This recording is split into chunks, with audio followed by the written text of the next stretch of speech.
I mean, I had $1 million worth of jewelry.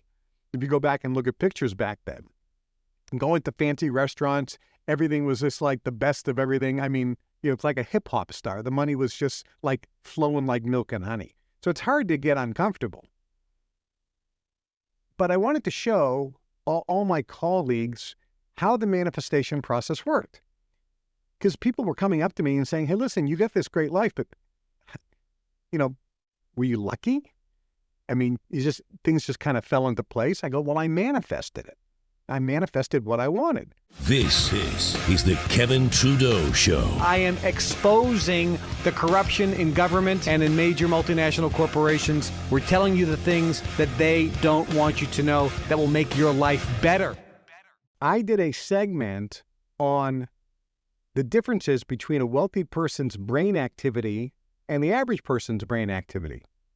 We've gotten probably more response from this segment than anything else. And this is just the tip of the iceberg. Take a listen to one of the most misunderstood and least talked about secrets of manifesting things and making money. Listen to this segment.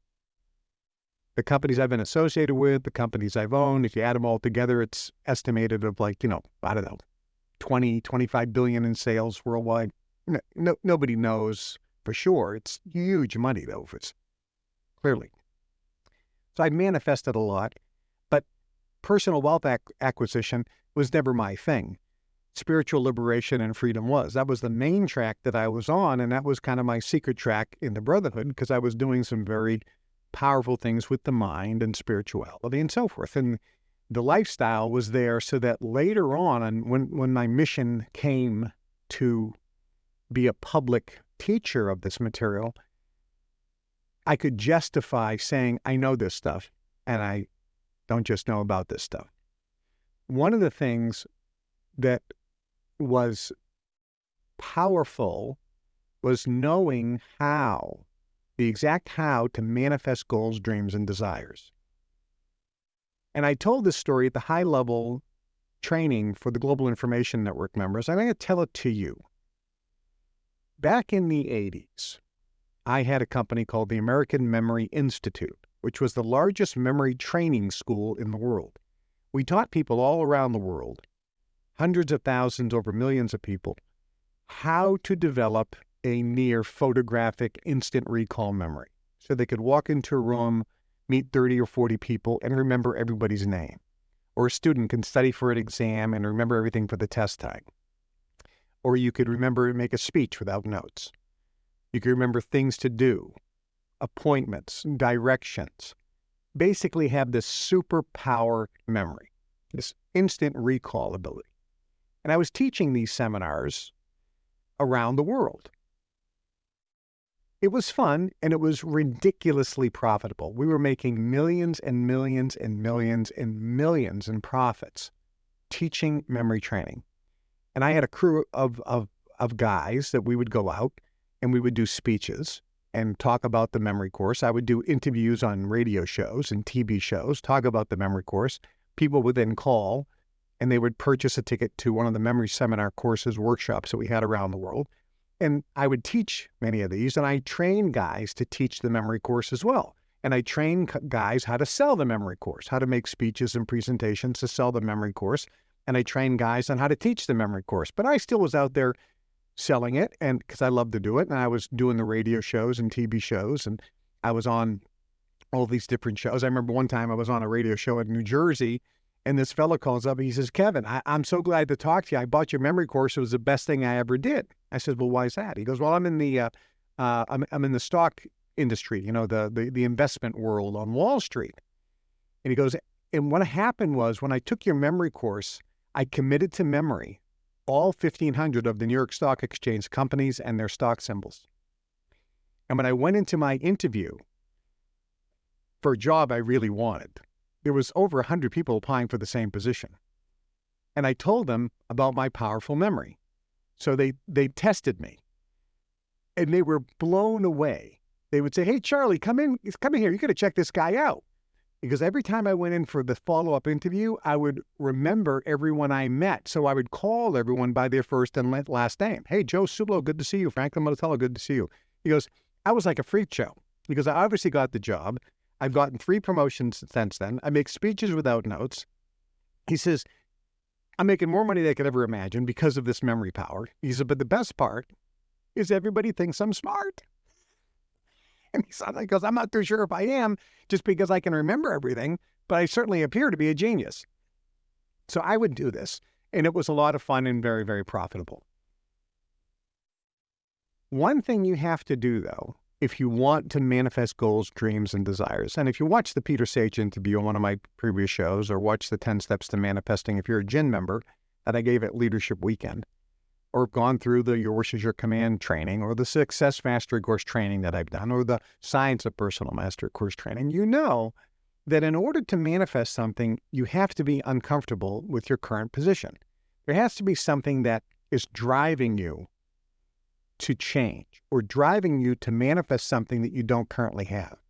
You can't wish, because wishful thinking doesn't relate to anything. You can't want something, because that's putting out the feeling of lack. And wanting means the universe is going to give you situations, events, conditions, circumstances, and people so that you're always wanting, but never having. You have to need it. You have to need something. That is a burn. That need comes because of pain. And when you need something, you can't live in need, because then you'll never get it, because then the universe will always make sure you're feeling it need. But when you need something, that's when you can go and experience contrast. In other words, you know what you don't want clearly, and it's giving you a burn, a feeling of pain. So now you need to change. You need something different. That's when you can clearly define what you do want. And then you focus on what you want. You see yourself in possession of it. And then you feel now as if you were actually in attainment of it. Then you release attachment to that outcome by saying, and it's okay if it never happens, while still maintaining that feeling as if you did actually have it. That's when the windows of heaven open and stuff starts coming in. You're broadcasting on a theta beta wave, if your hippocampus is big enough and you've learned how to broadcast on theta, instead of broadcasting on the slave wave or the poverty wave of beta coming out of your brain. Well, I knew this, and I was happy. We were traveling around the world, young guys in our 20s making millions of dollars. This is back in the 80s. I mean, that's huge money, driving Porsches and Ferraris and Rolls Royces and everything in our 20s, you know, getting custom clothes, I mean, dropping money everywhere, Rolex watches, diamond rings worth million. I mean, I had $1 million worth of jewelry. If you go back and look at pictures back then, and going to fancy restaurants, everything was just like the best of everything. I mean, you know, it's like a hip hop star. The money was just like flowing like milk and honey. So it's hard to get uncomfortable. But I wanted to show all my colleagues how the manifestation process worked. Because people were coming up to me and saying, hey, listen, you got this great life, but, you know, were you lucky? I mean, things just kind of fell into place. I go, well, I manifested it. I manifested what I wanted. All right, so I have to manifest something different to show you that it actually works. This is how it happened. So I sat there and I said, okay, well, there's a bunch of guys sitting in the room. I'll show you how it works. I says, I am going to now really think about my current situation and try to find something that I don't like, which was hard to do. But I thought, I'm traveling. I have to work every day. I have to go out, put my suit on, go out and do speeches. I have to teach the training, because if I don't train the salesmen, if I don't train the instructors, if I don't do some of the instructing, if I don't do some of the selling, the company's not going to continue to grow. So a lot of the income has to do with my ability to perform. If I took a 3 or 4 month or 6 month vacation or a 1 year vacation, the income's going to just collapse in. And now I thought, I don't like that. I don't like having to work. I want to do nothing. I want to travel the world for a year and take a world tour and just do nothing for a year. Just enjoy and spend money. That's what I want to do. And I want money to be pouring into my bank account, a minimum of $50,000 a week being deposited in my bank account every single week, and I don't have to do anything. It just comes in. So I wrote that down. That was my dream, that I do not have to work. I'm traveling around the world, spending money like a drunken sailor, having the time of my life, and $50,000 minimum is just pouring into my bank accounts every single week, and I don't have to do anything for it. And all my friends said, but how are you going to do that? And I said, stop. You don't have to worry about the how. The universe will figure that out. All you have to define is what you want and get in alignment. It has to be something, however, that you feel could actually happen. For most people, for most of you, you don't believe that's even possible. But I knew it was possible because I had a lot of trust fund kids that I was with in the Brotherhood. They had $100 million in a trust fund, earning 10% dividends and interest. They were getting $10 million a year, and they didn't have to do anything, just on dividends and interest. Just on dividends and interest. They could live on that. They could live on that. Just had an interesting glitch with the camera. So I knew it was possible. I knew that some magical thing could happen. I had guys that I knew that got royalties, that they had money coming in from things that they had did, from inventions. I had guys in the Brotherhood that made inventions and got patents, and they got royalties. Hey, I don't know. I wasn't going to patent anything. I wasn't a trust fund kid, but I knew it was possible. And I also know that it's off the radar screen, and I don't have to figure it out. All I have to know that it's possible, and I'll let the universe figure it out. So I was with these guys, and I wrote this down, and you have to write it down. And I saw myself in possession of this, and I felt now as if I was actually living that dream. And then I released attachment to the yoke. About 2 weeks later, I was in New York City, staying at the Plaza Hotel, in the largest suite in the Plaza Hotel. And I wanted to go to a famous deli called the Carnegie Deli. They were famous for their corned beef and pastrami sandwiches. So I went to the Carnegie Deli, and they have these long tables. And at each table, there's maybe 8 or 9 chairs on one side, 8 or 9 chairs on another side. And you sit at this table, so you're kind of sitting next to someone you don't know. And you're sitting across from the person you're with. So if it's busy, there's a person over here you don't know, there's a person over here you don't know, and it's busy. So I sat down, and I ordered a Danny Rose sandwich, which is a half corned beef, half pastrami, on rye, of course. And there's mustard at the table, and you put mustard on it. It's about this big. So I get my Danny Rose sandwich. I'm with my girlfriend at the time. And the guy sitting right next to my girlfriend, right there, I look at him, and I'm thinking, oh, he looks familiar. I'm in New York. A lot of famous people go to this place. So I look at him, and then it rings a bell, because I am a memory expert. And I said to him, hey, your name is Bobby Singer, the blackjack expert. He goes, that's right. I said, I've seen you on TV do those infomercials, and I actually bought your course on how to make money playing blackjack, called the Bobby Singer Method. And it was basically how to count playing cards and how to use a basic betting strategy so you could win. And Bobby Singer was so good, he's banned from playing blackjack. He was in what's called the Griffin Book. So he was banned. He didn't do anything illegal. They just say, you're too good for us. Even though you're playing legal, you're not cheating. It's 100% legal. The casinos have the right to say, we don't want your play. So he's been banned. So rather than play blackjack, he decided to sell a course on it. So I bought it. And I said, hey, listen, I bought your course, and it was fantastic. I really enjoyed it. And he goes, how did you do with it? I says, well, it was really easy for me because I'm a memory expert. I can remember all the playing cards, so it's really easy. He goes, what do you mean a memory expert? I go, so yeah, I teach memory training. I teach people how to improve their memory. We do seminars around the world, blah, blah, blah.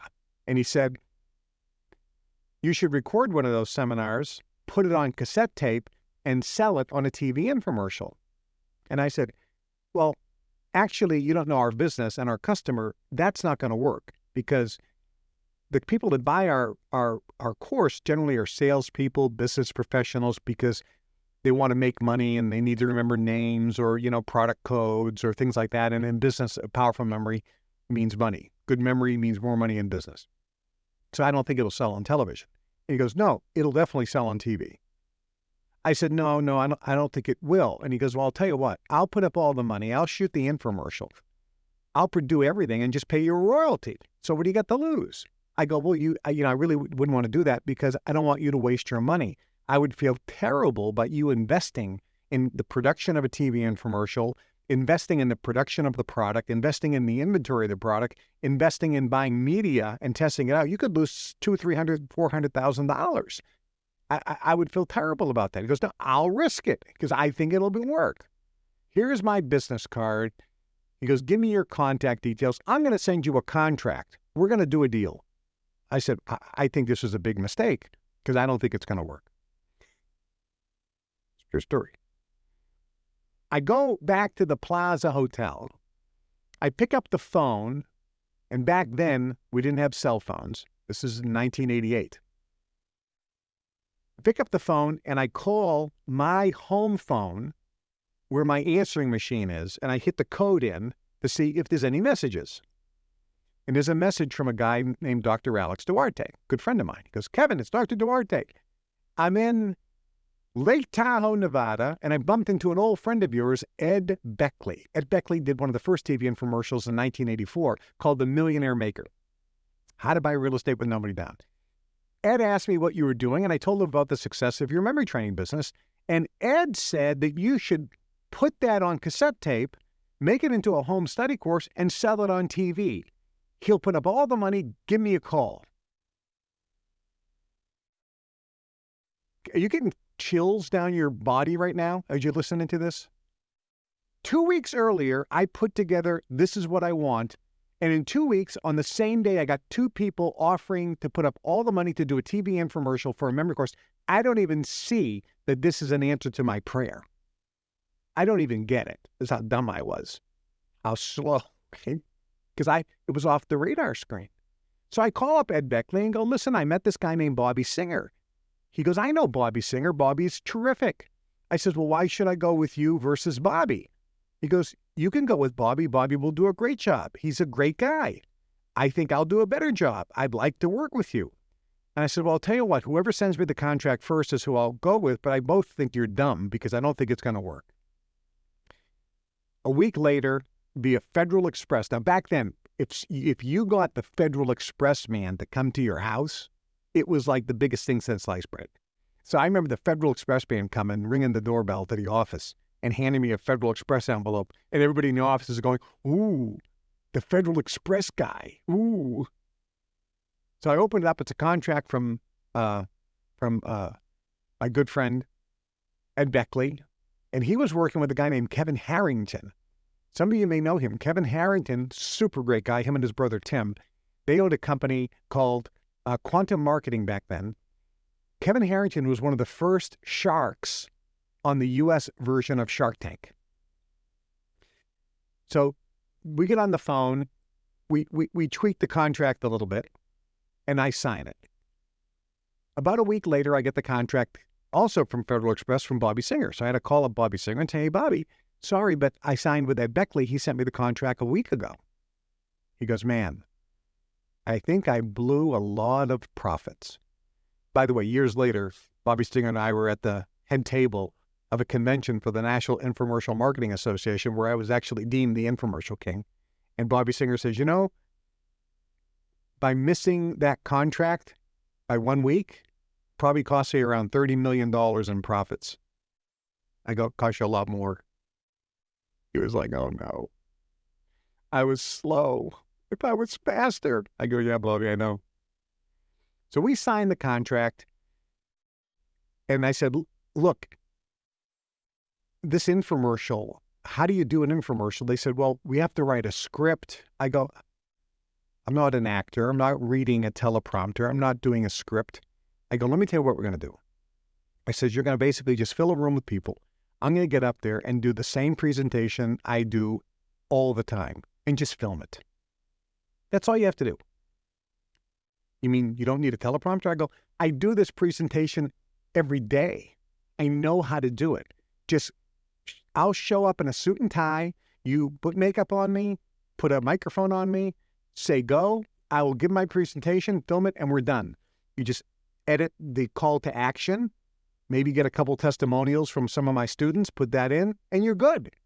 They go, this will be the easiest infomercial and the cheapest we ever shot. And Ed said, but I think it's going to work. So we went to Fairfield, Iowa, which is the transcendental meditation capital of the world. And we got a studio there with Hawthorne Marketing. They had the studio, and we worked with them, and Ed Beckley was working with them. So they got the cameras, and they built the set. They filled it up with people. And I went in there, and I shot the show. And I went home. My total time commitment was flying in the night before, shooting the show in the morning, flying out that afternoon. I did nothing else. About 6 weeks later, the show was edited and put on the air.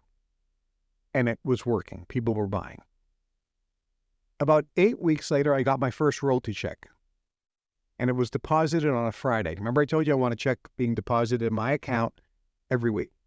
The first check, the first one, was over $100,000 for the week. My royalty. I remember my biggest check was over 580-something thousand for the week. For the week. Every Friday, I got a check for way over $50,000. Way over $50,000. We did over $450 million in sales of that one product over the years. My royalty was over 10%. You can do the math. You get what you ask for. Hi, I'm Kevin Trudeau. This is everything they don't want you to know about to improve the quality of your life. Broadcasting every Monday and Wednesday, 2 days a week now. Monday and Wednesday at 1 o'clock Chicago time. Make sure you tune in and subscribe to the channel and share these shows with everyone you know.